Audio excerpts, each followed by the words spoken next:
ఈ అలసట వెనుక ఒక కథ ఉంది. ఈ చెమట వెనుక ఒక భక్తి ఉంది. 32 కిలోమీటర్ల ప్రయాణం పూర్తి చేసిన నేను ఇలా ఉన్నాను. కానీ ఈ ప్రయాణంలో పొందిన ఆనందం, ఆధ్యాత్మికత అనుభూతి మాటల్లో చెప్పలేనిది. అసలు ఈ గిరి ప్రదక్షిణ ఎలా మొదలయ్యింది, నేను ఎలా సిద్ధమయ్యాను, మధ్య మధ్యలో ఎలాంటి అనుభవాలు ఎదురయ్యాయో ఈ వీడియో ద్వారా మీతో పంచుకోవాలనుకుంటున్నా. రండి చూద్దాం. మీ అరుందీప్ వ్లాగ్స్ కి స్వాగతం.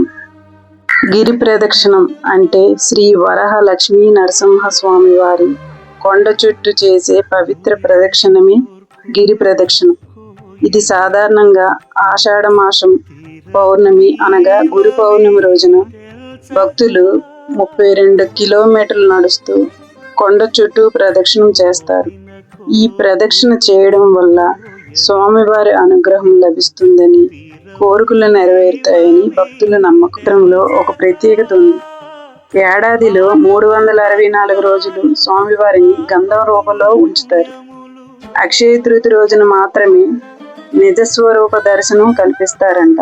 అయితే మేము ముందుగా తొలిపావంచ వద్ద నుండి కొబ్బరికాయ కొట్టి గోవింద గోవింద అనుకుంటూ మా నడకను ప్రారంభించాం. అలా ఎందుకు అంటే ముందుగా అక్కడి నుంచే ప్రారంభించాలని మొదటి నుంచి ఆనవాయితీగా జరుగుతుంది. సో మేము అలానే ప్రారంభించాం. అయితే గత మా అనుభవాలు ఈ వీడియో ద్వారా చెప్పాలనుకుంటున్నాను. మీరు నడక ప్రారంభించే ముందు త్వరగా నడవద్దు.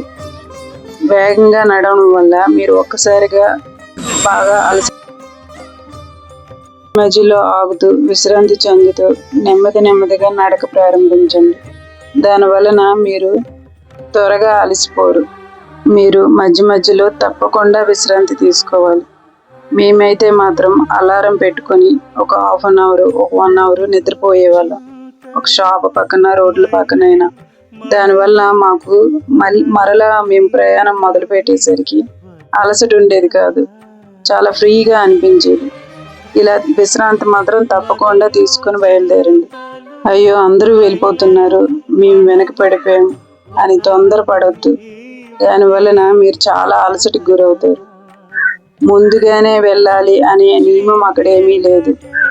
సో మీరు విశ్రాంతి తీసుకుంటూ నెమ్మదిగా మీ ప్రయాణాన్ని సాగించండి. అలాగే ఇందులో దైవభక్తితో పాటు ఈ ప్రదక్షిణ వలన మన హెల్త్ కూడా చాలా మంచిదని గుర్తించాలి. ఇలా మా ప్రయాణాన్ని కొనసాగిస్తూ ఈ సంవత్సరం మేము వెళ్ళబోయే ప్రదక్షిణ వివరాలు నెక్స్ట్ వీడియోలో తెలియజేస్తాను. Thank you for watching.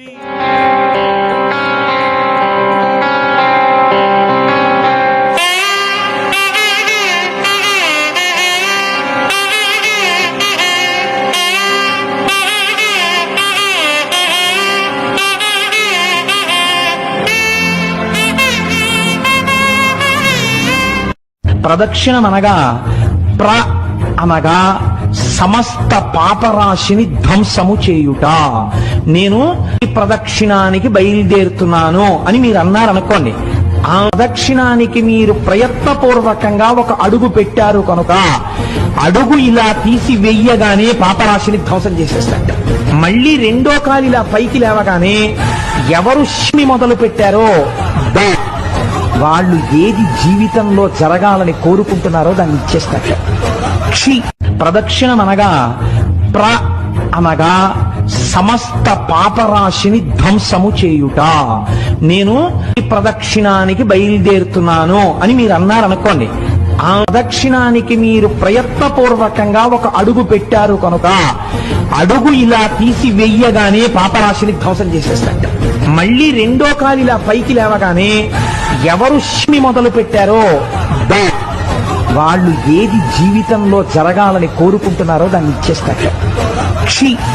అంటే రాబో జన్మలకి కూడా ఏర్పడవలసినటువంటిది ఈ జన్మలో బ్రహ్మగారి రాత చేత ఏర్పడబోతున్న దాన్ని కూడా ధ్వంసం చేస్తారట.